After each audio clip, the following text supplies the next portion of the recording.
we're going to make chocolate peanut cookies. So let's get started. First, you're going to need 9 tablespoons of baking cocoa into your bowl. You're going to put 3 tablespoons of either vegetable oil or canola oil, your choice. You're going to put in 1 stick of butter, or if you prefer, margarine, and that's been softened. And I'm going to use my hand mixer to start blending this together on low. Just to start blending it a little bit and creaming it together. I'm now going to put in 1½ cups of granulated sugar. I'm going to do this, kind of just put it all in, mix it together. I'm at about medium speed. And then I'm going to put in 3 large eggs, and I'm going to try to put 1 egg at a time and then blend it.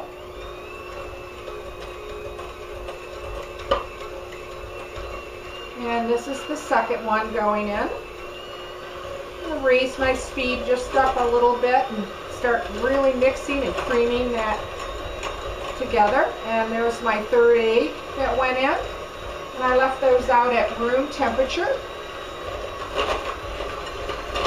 Now once you get that well blended and you work the sides of your bowl, I'm going to show you what that looks like. Combine that all together, and it's going to look like this. You're going to need flour, and we're going to put in 1½ cups of flour. I'm going to try to do this a little at a time on low to medium speed so that the flour doesn't go all over.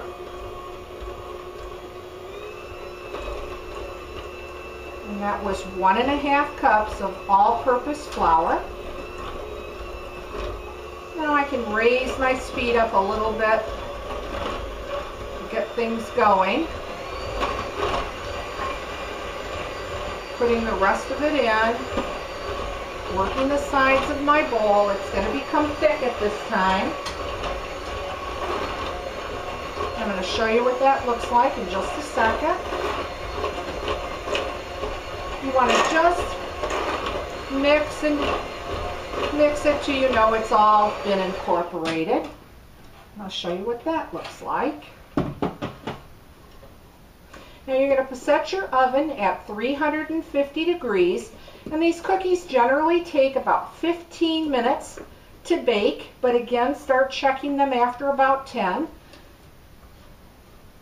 And this is what your batter will look like. It's quite thick, but very creamy. And you're going to need peanuts. Now, if you don't want peanuts, you could go ahead and use walnuts, but this particular recipe calls for the dry roasted peanuts whole, and that is 1 cup.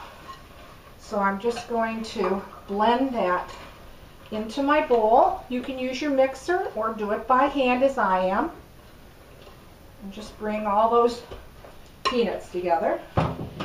And you're going to need, of course, a baking tray or a cookie sheet. I lightly sprayed mine with a little bit of spray oil.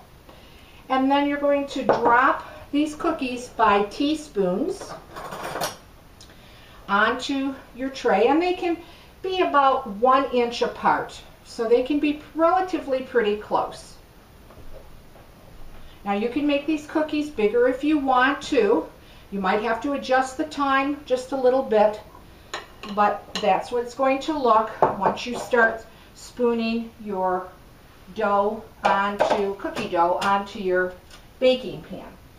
I went ahead and baked some to show you, and you can see how nicely they came out. If you prefer to make them larger, as I did, I made a larger cookie here. Please go ahead, give it a try. Hope you like the recipe. Thanks for watching, and please subscribe.